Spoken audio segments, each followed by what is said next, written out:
Hi hello friends, இன்றைக்கி நம்ம சேனலில் வந்து கணவாய் மீன் தான் செய்ய போகிறோம். வாங்க எப்படின்னு பார்த்துடலாம். அதை வச்சு ஒரு கிரேவி செய்ய போகிறோம். இதுங்க நல்லா க்ளீன் பண்ணி மஞ்சத்தூள் போட்டு நல்லா வாஷ் பண்ணி வச்சுருக்கேன்.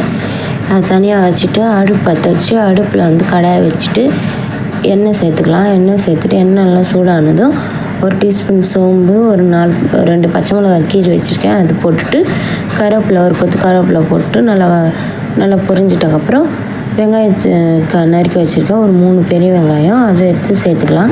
சேர்த்துட்டு இது வதங்கிறதுக்கு கொஞ்சமாக கல் உப்பு போட்டுக்கிறேன். கல் உப்பு போட்டுட்டு இது கூட வந்து இஞ்சி பூண்டு பேஸ்ட்டு ஒரு 1.5 டீஸ்பூன் போட்டுட்டு நல்லா அது பச்சை வாசனை போல வதக்கிட்டு தக்காளி வந்து ஒரு 2 பெரிய தக்காளி வந்து நல்லா அரிஞ்சு வச்சுருக்கேன், அதை எடுத்து சேர்த்துக்கலாம். தக்காளி நிறைய போடாதீங்க, கம்மியாகவே போட்டுக்கோங்க.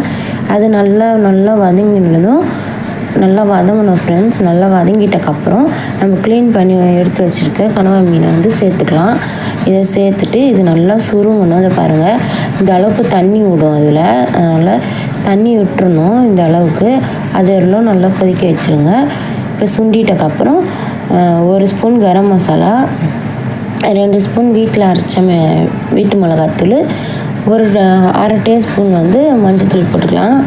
போட்டுட்டு நல்லா கிளறி விட்டுட்டு நல்லா கொதிக்க விடுங்க. ஏன்னா இந்த தண்ணி இவ்வளோ வந்துருக்குல, இதெல்லாமே வற்றணும். அந்த அளவுக்கு நல்லா கொதிக்க விடுங்க. நல்லா கொதித்து நல்லா எண்ணெய் பிரிஞ்சு வரணும். அந்த ஸ்டேஜில் தான் நம்ம ஆஃப் பண்ணணும். பாருங்க, நல்லா கொதிக்குது. நல்லா கொதிக்க விட்டுருங்க.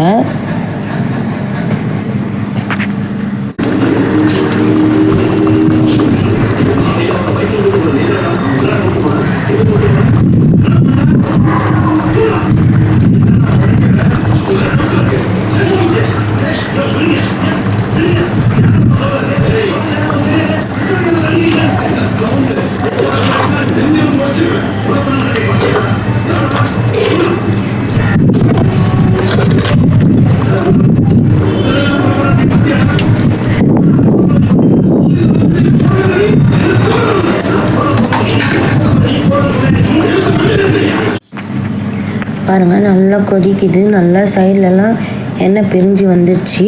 இந்த ஸ்டேஜில் வந்து ஒரு கொத்து கருவேப்பிலையும் கொஞ்சம் மல்லியும் கிள்ளி வச்சுருக்கேன், அதையும் எடுத்து சேர்த்துக்கலாம். சேர்த்துட்டு நல்லா அடி விடாத அளவுக்கு கேட்டு விட்டுட்டு பாருங்கள் எந்த அளவு எண்ணெய் பிரிஞ்சு வந்திருக்குன்ட்டு. நல்லா சுண்டிருச்சு. இந்த ஸ்டேஜில் இறக்கி தட்டில் போட்டு சர்வ் பண்ணி சாப்பிட்டு பார்த்துடலாம்.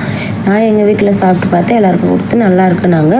நீங்களும் இதே மாதிரி செஞ்சு எப்படி இருக்குன்னு கமெண்ட்டில் சொல்லுங்கள். ஓகே ஃப்ரெண்ட்ஸ், தேங்க்யூ, பாய்.